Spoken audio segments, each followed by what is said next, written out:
Example number 32. ચાલો શું આપેલું છે આપણને 150 ઇલેક્ટ્રોન વોટ ગતિ ઉર્જા ધરાવતા ન્યુટ્રોનની શું શોધવાની છે? ડી બ્રોગલી તરંગ લંબાઈ શોધવાની. ફર્સ્ટ શું આપ્યું છે આપણને? કેટલું ગતિ ઉર્જા કેટલી? 150 ઇલેક્ટ્રોન વોટ. ચાલો એને કન્વર્ટ કરવા હોય કેમાં? જૂલમાં. તો શું થશે? 150 ક્રોસ 1.6 ક્રોસ 10⁻⁻19 જૂલ. શું શોધવાનું છે? ડી બ્રોગલી તરંગ લંબાઈ શોધવાની છે. પછી શું કીધું છે? સ્વાધ્યાયના એક્ઝામ્પલ નંબર 11.31માં જોયું તે મુજબ આ ઉર્જા ધરાવતું ઇલેક્ટ્રોન બીમ સ્ફટિક દ્વારા વિવર્તનના પ્રયોગ માટે યોગ્ય છે. શું આટલી જ ઉર્જા ધરાવતું ઇલેક્ટ્રોનનું બીમ એટલું જ યોગ્ય છે? સમજાવો.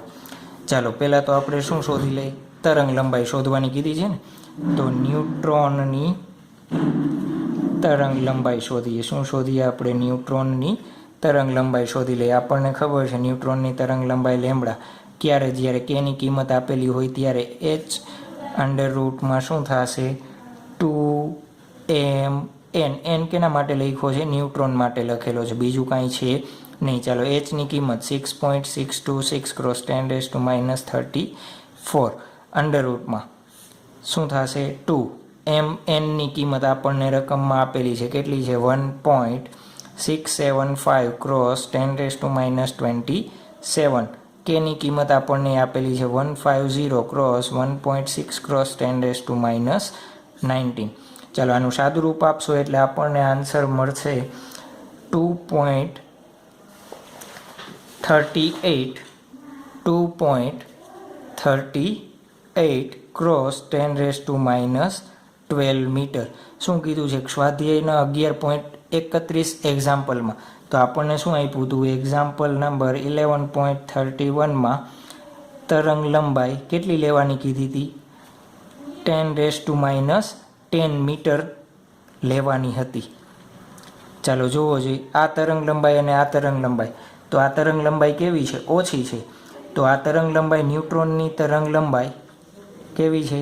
ન્યુટ્રોનની તરંગ લંબાઈ આપણે આ 10⁻10 ને શું કહેતા હતા?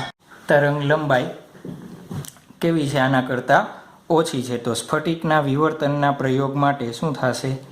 તરંગ લંબાઈ ઓછી છે.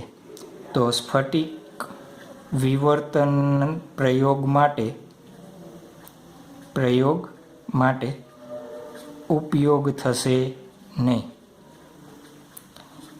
ચાલો નંબર બી શું આપેલું છે?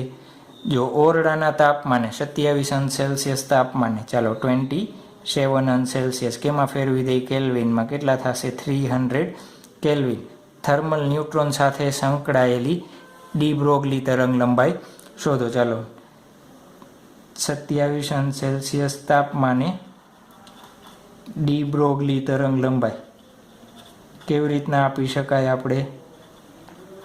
તો લેમ્બડા બરાબર h બાય, આપણે જ્યારે થિયરી જોઈ ત્યારે સૂત્ર આપણે ડાયરેક્ટ શીખવાડ્યું હતું. અત્યારે ફરીથી સૂત્ર શીખવાડતા નથી. તો શું થશે? h બાય અંડર રૂટમાં 3mn.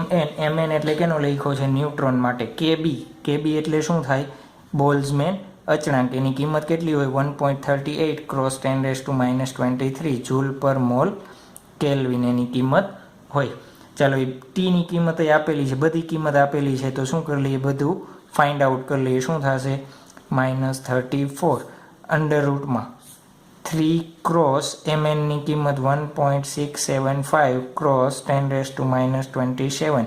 kbની કિંમત 1.38 ક્રોસ 10⁻23 ક્રોસ ટીની કિંમત ફાઇન્ડ આઉટ કરો એટલે ટીની કિંમત કેટલી થશે? 300 કેલ્વિન. ચાલો લેમ્બડા ફાઇન્ડ આઉટ કરશો તો કેટલો મળશે? અંદાજિત આપણને 1.45 ક્રોસ 10⁻10 મીટર. જોવો જોઈએ આ લેમ્બડાની કિંમત આપણે એક્ઝામ્પલ નંબર 31ની તરંગ લંબાઈ કેટલી હતી? 10⁻10 મીટર. આ આન્સર જોવો જોઈએ. બંનેનો આન્સર કેવો છે? એકદમ નજીકનો છે. તો આના ઉપરથી શું કહી શકાય? આપણને સમજાવવાનું કીધું છે કે શા માટે ન્યુટ્રોનના વિવર્તનનો પ્રયોગ કરતા પહેલાં ઝડપી ન્યુટ્રોન બીમને પર્યાવરણ જેવી ઉષ્મીય સ્થિતિમાં લાવવું જરૂરી છે. તો આ બંને આન્સર ઉપરથી શું સાબિત કરી શકાય કે જુઓ જોઈએ, જ્યારે પર્યાવરણીય સ્થિતિ એટલે ઓરડાના તાપમાને જ્યારે ન્યુટ્રોનને લઈ આવીએ ત્યારે એના દ્વારા ઉદ્ભવતી તરંગ લંબાઈ આંતરાણવીય તરંગ લંબાઈની સરખામણીમાં કેવી હોય?